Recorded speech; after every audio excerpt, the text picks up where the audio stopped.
Hello, you're watching James. My name's James. You're watching me, and I am talking about watches. Well, today I am going to be doing the full in-depth review of a watch that I bought from Amazon. It's the first watch that I've ever bought from Amazon. It's also a JDM watch. It is this Seiko here.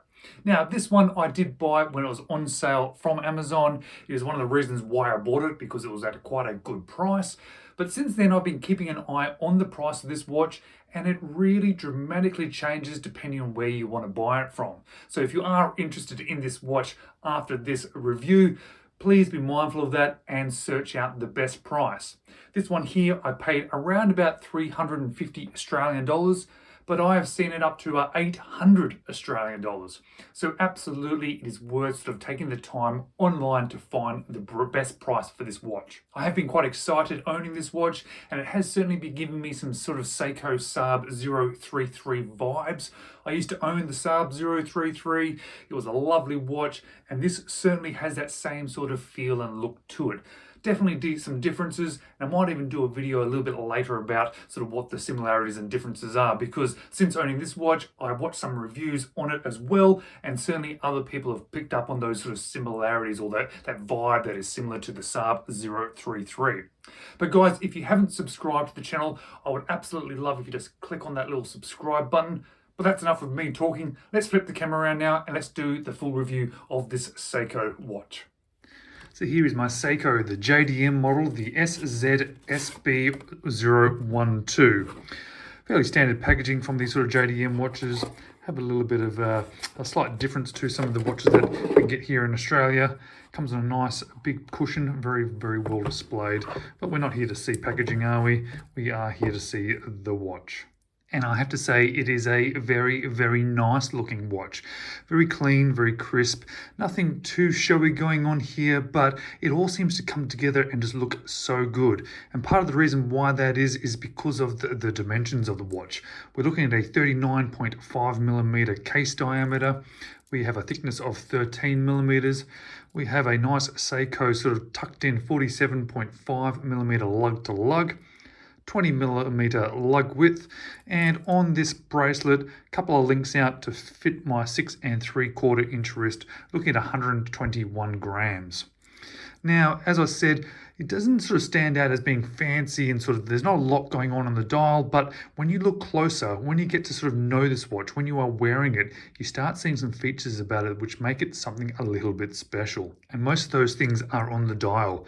It's a fairly sort of I call it like a piano black. It's that sort of glossy black color, very deep, very nice sort of color, but it's nice and shiny, and I'll try and show you. I'm not sure if I'll be able to in these studio lights, but it's so glossy that it reflects the underside of those hands as well as that second hand when it goes around. And it's not something you see all the time when you're looking at the watch, but if you catch it at the right angle, you just see the reflection of that hand, and it's a really nice little feature to see, and it's quite a nice thing. I just like little things like that. And speaking of those hands, my favorite hands I think you can get on a watch are these sort of dolphin style hands, and Seiko does something a little bit special as well, which I do like, and again I'll try and capture it. There is a sort of a crease in the middle, making a little bit of a sort of a two sections of those hands. One side is all polished stainless steel. The other side is very slightly brushed, and it's a real fine brushing. And at a sort of a glance, you don't notice that sort of fine brushing. You just think it's all polished hands. But what it does is it offers another sort of texture or another sort of reflective surface, which then twinkles with the light, makes it something a little bit special again. Also, you'll know if you watch my channel that you know I like nice long hands, and look how long they stick out all the way. Look at that minute hand. It's overlapping that minute indice there. Nice long second hand as well, doing exactly the same. Very, very pleasant. And the indices are all applied. They're stainless steel, and there's something a little bit special too. And I think it sort of fits in quite well with those hands because there's sort of two layers to them. There's like a base layer which is all polished stainless steel, and then there's another little layer on top which I think is a very finely brushed stainless steel. And again, it's not something that you see straight away, but when you concentrate on it and you really look and you see it in the light, you will see those little details pop through. At the 12, 6, a half at the 3, and at the 9 o'clock, you can see there's a double baton. At the rest, there is a single. I'll try and capture that sort of extra little bit. Can you see it there? I think you can. Look at the 12. you can actually see that there's those two little sections are actually on top of the base section. And as we look around, we can see that as well.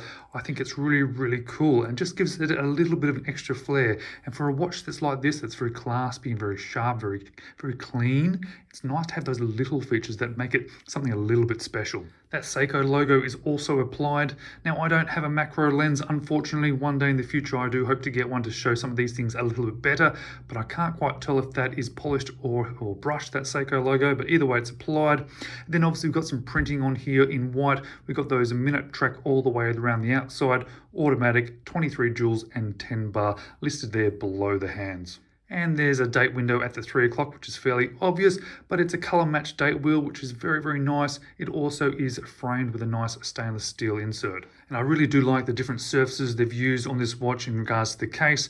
We got an all polished solid bezel. It then goes down onto a circular brushing on top of the case there and flicks across to an all polished sides. I really do appreciate and quite like that when they go polished, brushed, or something along those lines. It really breaks up the watch, gives it another unique feature. As you'll see, there's a real nice curve to the side of the case as well, which is very pleasant. Makes it fit on wrist even better. A little bit of an odd thing they've chosen to do is drilled end lugs. This is not really the style of watch that I would have expected drilled end lugs, but hey, it's a feature there and it does make it easy to swap out to a nice little leather strap or something. As you'll see there, it is a unsigned crown. It is semi-guarded. It is push-pull only, not threaded. It is containing the 4R35 movement, so it does have hand winding and obviously does come with hacking as well.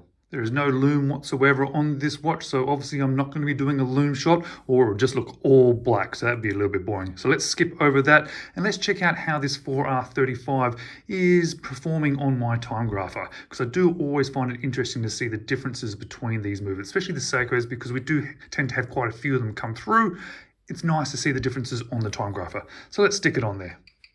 So there's a decent set of figures for us and what I do come to expect from a Seiko movement, running at 21,600 vibrations per hour, beat error 0.4, which is a tiny little bit more than I would like to see, but realistically anywhere between 0 and 1 is fine. Better to be 0, but still perfectly fine. Amplitude hanging around the 250, which is perfectly fine, and running just under 0 seconds per day. Beautiful set of figures.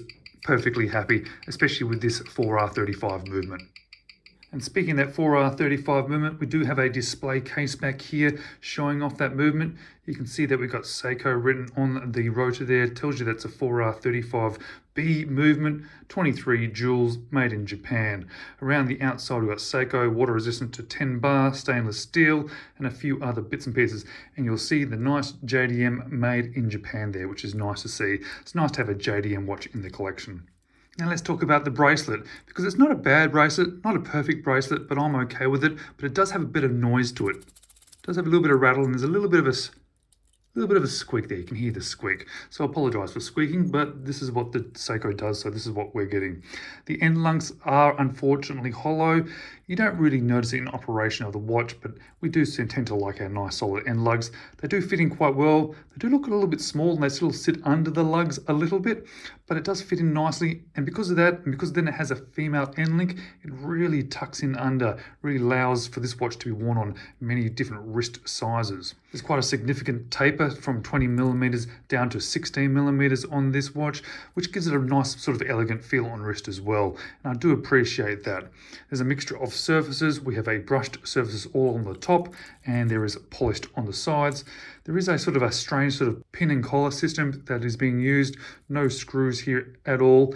As you can see, there is a half link there, which is good that they included half links because we've got one of these very small sort of no micro adjust clasps.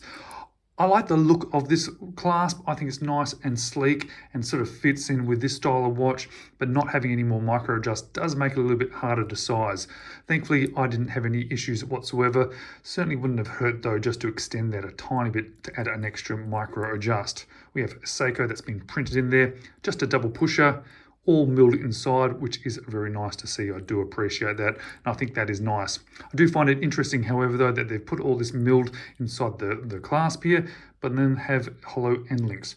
Bit of an interesting choice there by Seiko. And how does it look on wrist? Well, I have a 6 3/4 inch wrist and I think it looks absolutely fantastic. I do like these sort of style of dimensions, this sort of 40-ish sort of size case with a 20mm lug width.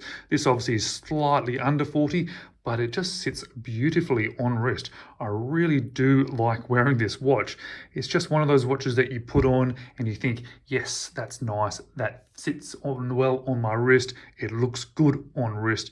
And it sort of feels like a watch I could wear in almost any environment. So I really do appreciate that. So what do I like about this watch? What don't I like about it? And what would I change? Well, the thing that I like most about this watch is the looks. It is just a very good looking watch.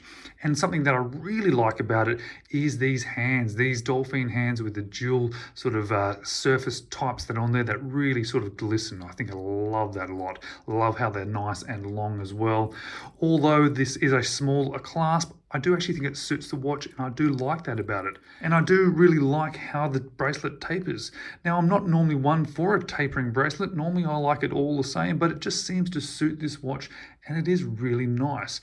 And it's just a nice watch to hold and have on wrist as well. So that's a big positive, to enjoy wearing the watch.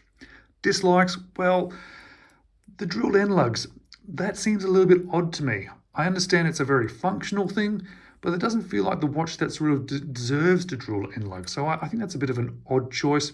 Doesn't take away from the watch at all, realistically.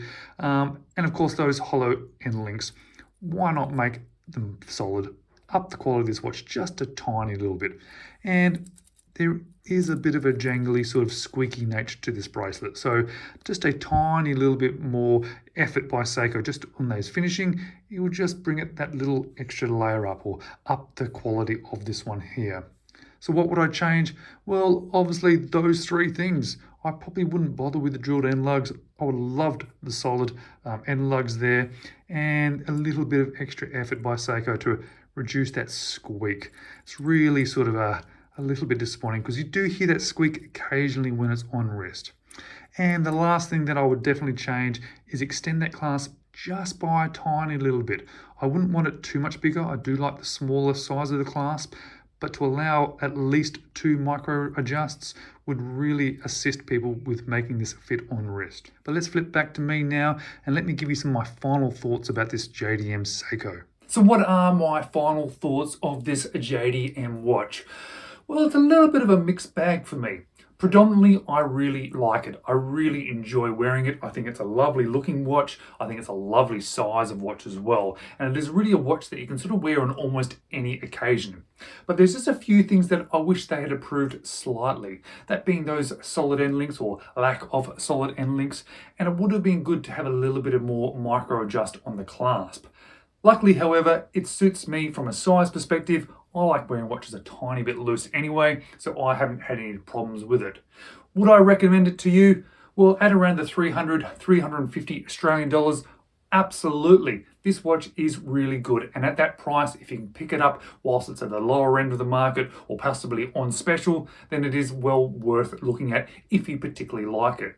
Also, if you're looking for an alternative to the Seiko Saab 033, since you can no longer buy them new anymore, or the ones that you can buy are really expensive, or even the ones on the secondhand market are really expensive, then this is a worthwhile alternative. It does certainly have those sort of vibes to it. It sort of reminds me a lot of it, but I really just like wearing this one, probably somewhat more than the Saab 033.